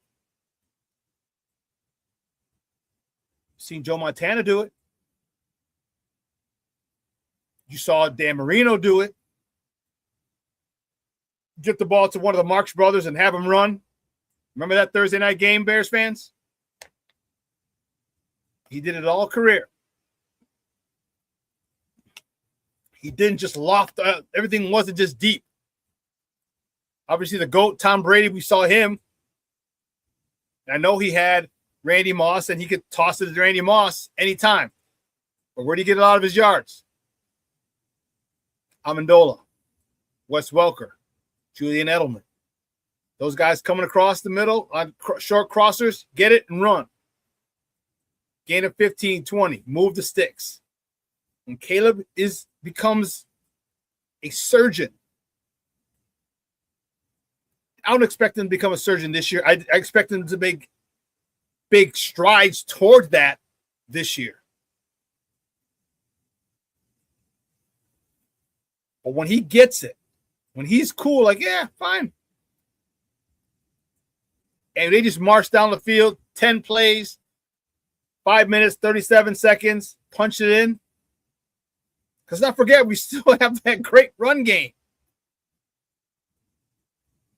And I'm anxious to see. Don't forget the new wide receivers. Khalif Raymond from Holy Cross. Who's the other? Who's the white dude? What's the white dude's name? I can't think of. I can't think of it. The white dude that they signed. But anyway, they have plenty of weapons. So the thing we got to worry about now, or I'm not too concerned with the offense. The defense. All right. Grady Jarrett. Are you going to be able to give us the best version of Grady Jarrett that you can give us? Because you're not coming off injury this year. Dio Dengbo. You're back from you were ready beforehand, but how explosive are you going to be? Austin Booker. How big of a step are you going to take forward? Because you have the motor. Your learning skills. I mean, you basically did a couple of redshirt seasons here in Chicago when we drafted you. A lot of people said you would have been better off staying another year in college, but you came to the NFL. You got a crash course, and you were a project. You had a redshirt season or two. Now it's time for you to step up. Montez Sweat. You're in the middle of your prime or toward the end of your prime. You're going to be 30. Is there something there? Gervon Dexter in a contract year. Are you going to be dominant like this regime thought you can be? Are you going to be disruptive? Are you going to be a Mickey Ficky problem? These are all the question marks we have. Junior says, who do you think will be the starting left tackle this season? I think to start the season, it's going to be Braxton Jones.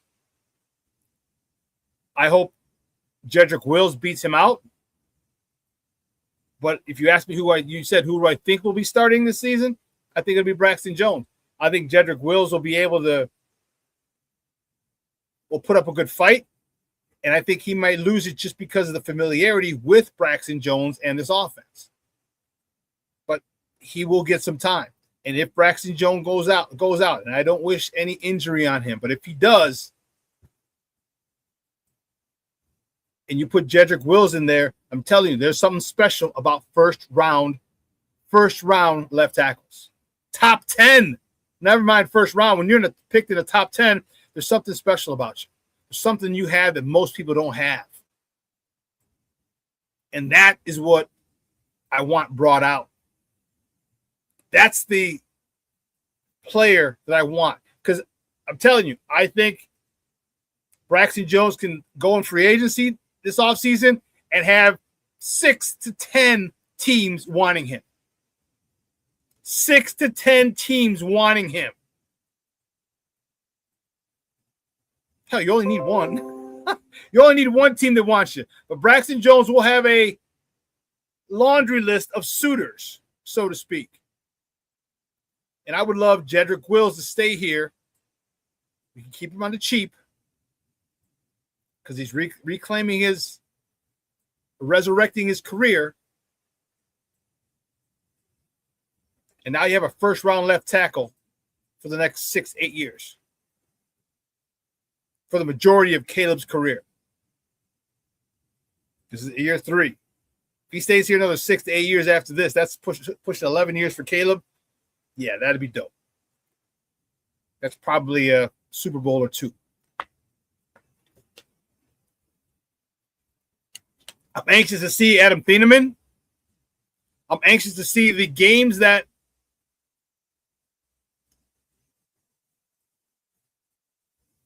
Dennis Allen can play with the talent. And that's why he was so disappointed with Kyler Gordon being out. That's why Ben Johnson was not happy about Kyler Gordon being out.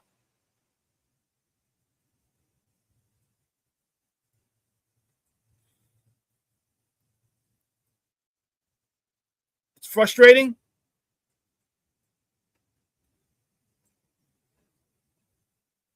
And as I said on Wednesday, he was here in the offseason. He was here practicing and training. I should say practicing, training at Hallis Hall. Offseason workouts were conducted at Hallis Hall. He was in their weight room under the supervision of the strength and conditioning coach.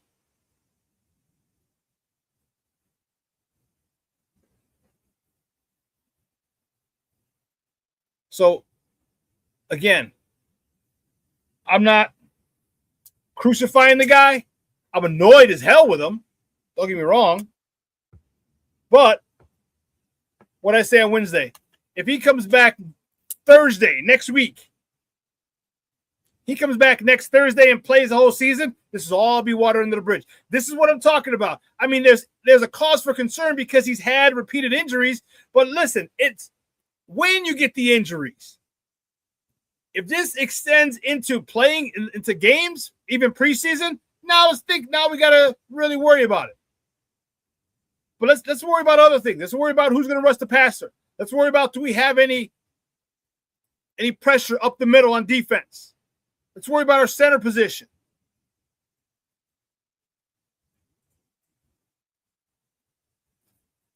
Because if it's just a calf, okay, if it's a strain, you just strained it, man, you can come back in a couple of days.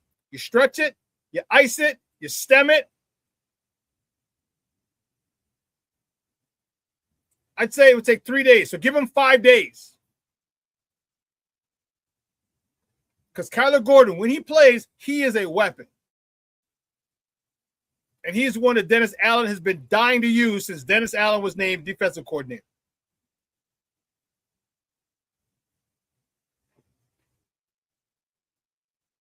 Corner blitz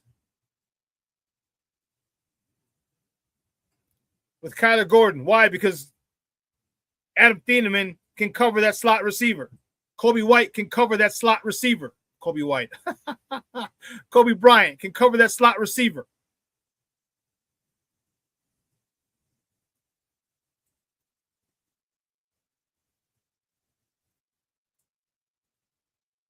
I want to continue to see Caleb doing well in 7-on-7. There's no pass rush. And I'm not going to get overhyped because I think he was pretty close to perfect yesterday. There's no pass rush. But the more I see of him, those little things, the no drops in 7-on-7, that's telling. That's telling. 2 reasons. 1, offensively, Caleb has a very good grasp of the offense, which we were hoping he would, which I knew he would. He has a whole season and 2 playoff games underneath his belt. of this offense. And two, the receivers are catching the ball. You just saw Rome. I showed you a clip of Rome catching. Luther Burden. Colson Loveland. This was from yesterday. Catching the ball. That builds chemistry. That builds trust. That builds confidence in Caleb to throw you the ball in critical situations. Because the more I see you catch everything I throw, the more I'm going to want to throw to you. It's just the way it works. It's just the way it works. And he's already had Luther Burden make some big catches last year. He had Rome Odunze make some big catches last year. He had Colson Loveland make some big catches last year. He had Cole Kmet making some big catches last year. He's got comfort with his guys.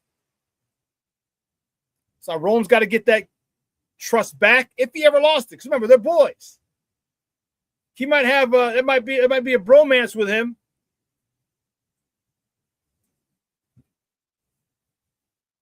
So he might not even have lost confidence in Rome. Just that, hey, Rome's going through what he's going through. This year will be different. We don't know. But what we do know, what I do feel, is that this is going to be an exceptional year for Caleb. It's about time that we had a great quarterback that is being developed. You've had great quarterbacks here before, talent-wise, who were not developed. From Fields to Trubisky to Cutler. You can't have multiple play callers changing offensive schemes every year and expect to do well. We've got that now. We got the head coach. We got the quarterback. We had that's the marriage that they have, and it looks like it's going to be here for quite a while. So sit back and relax and strap it down. It's going to be one hell of a season. We aren't going to need a lot of fourth quarter comebacks. That's going to be the difference this year. That's going to be the difference. Caleb understanding I can dink and dunk. I can slice you up a million ways. Move down the field and just take the soul. Take your God-blessed soul, completing third down after third down after third down. You complete 4 third downs in a series. Do you understand how disheartening that is for a defense? I can tell you from being a former defensive coordinator. I can tell you from being a running back my entire career. Third down and 1, third down and 2, bam, run the ball. Defense like, damn, why did you stop him? There's arguing. Why didn't you get him? No, that was your guy. That was your guy. Why did you tackle him? Why did you hit him in the hole? The more third downs you convert, more and more of the soul of that defense gets sucked out every single time. And the thing I love is that we got running back. If it's 3rd and 1, we're running. We're running. And we got the physicality to do it. That's what excites me. 3rd and 1.5, 3rd and 2. We're running the ball. Boom. Stop us if you can. Because what's going to happen? Whoop. Play fake. Play action. Oh, you missed Colson Montgomery ran right by you because you thought we were coming here with Calvin Ungai or DeAndre Swift. Colson Montgomery catches it at 12 yards deep. Stiff arms a safety, and he's off to the races. That's what I'm expecting. Things like that. Oh, cornerback peeking in the backfield. There goes Rome Odunze over the top. Safety's looking in the backfield. Oh, snap. There's Luther Burden III on a deep post behind the safety who came up for the run. There's a play action. These are the things that I'm seeing. These are the things that I'm seeing already and how this run game is going to affect our passing game. It's not going to be, Rome doesn't have to learn the route tree and how Caleb where he likes to throw it. Luther Burden doesn't have to do that. They're working together in LA. Luther Burden, Rome Odunze, Jade Walker, Colson Loveland, Cole Kmet. They're all in LA at USC. So we had the videos. We saw the pictures.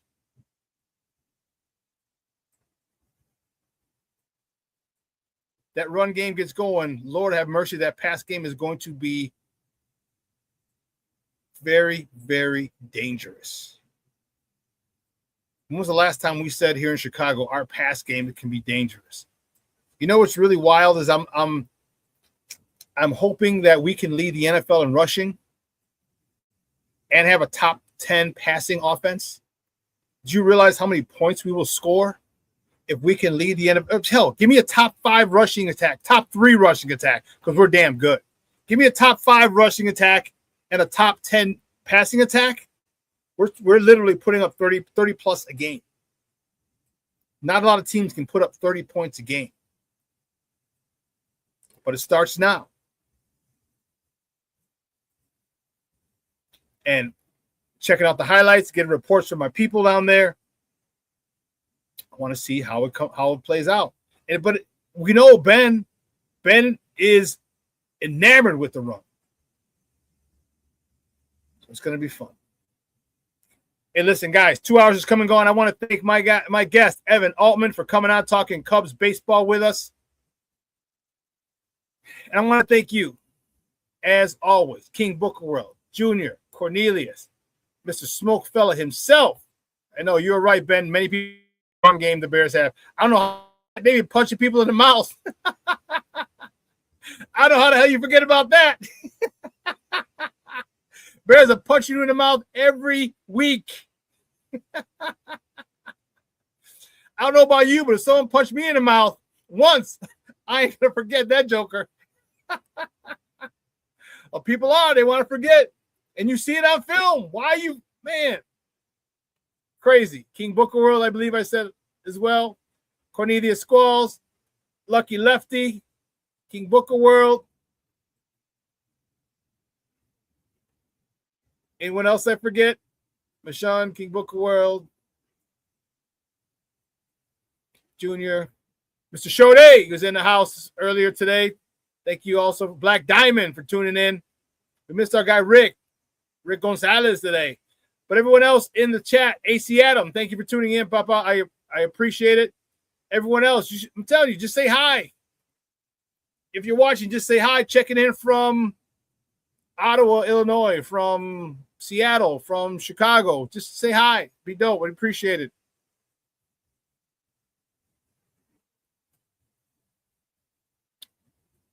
But listen, you guys have a great weekend. All right, it's going to be rainy here in Chicago. It's supposed to rain and start raining in a little bit. It's supposed to rain all day tomorrow. Okay, don't worry about it. Be thankful. Summertime shy. There's a house music festival tomorrow that I'm supposed to go to tomorrow after dinner with my cousins. St. Procopius Fest at 18th and Allport. Head down there if you want to hear some good-ass house music. That's where I'll be tomorrow. And don't forget, 12:15, Sydney and Lakina McGee and Sydney Brown, 2 hours, 2 more hours of Chicago sports talk today, 12:15, right here on Sports Zone Chicago's channel.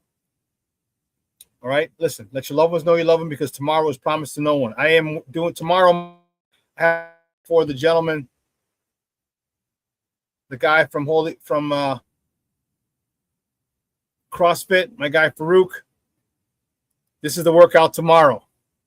He actually created it. It was 50 deadlifts. It was 50 of everything. Deadlifts, dumbbell thrusters, ball slams, dumbbell snatches. Everything was 50, but they altered it because he was 59 years old when he passed. So they said, oh, fuck, just make it 59. So this is a partner workout that we're going to do tomorrow. Has to be done in an hour. So my partner and I will get it done in an hour. The thing that's going to kill me is the burpees. And then the mile run, I'm not even going to run it. I'll walk it, because it only takes me 20-something minutes to walk the mile that I do every day.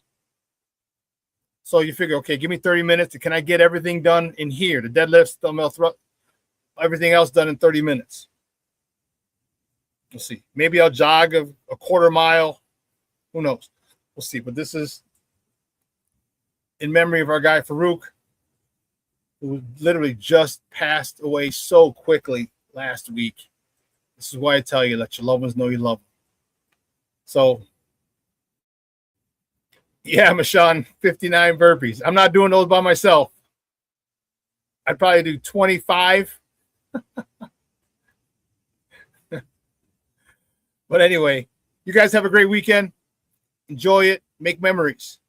Even if it's going over to somebody's house for dinner or to watch a game or a movie or doing that in the backyard, whatever. Make memories. Okay? I love you guys, and I appreciate the love and support you give me every single show. So from everyone here at Sports Zone Chicago, I'm your boy, the SuperBack, Shawn Sierra. Oh, sheesh. Before I go, real quick, make sure you start. Come on, man. Start. You got to start getting your swag together, baby. Get your swag together. SportsZoneChicago.com. Right? Get your Bears Victory Monday t-shirts. Get your Sports Zone Chicago hats and hoodies. Okay, your t-shirts. Give me your FGB. Your FGB t-shirts. Get your Good, Better, Best t-shirts. Good, Better, Best hoodies. Okay? SportsZoneChicago.com. All right, so from everyone here at Sports Zone Chicago, I'm your boy, the SuperBack, Shawn Sierra. Have a phenomenal weekend. I will see you on Monday, but your boy is out.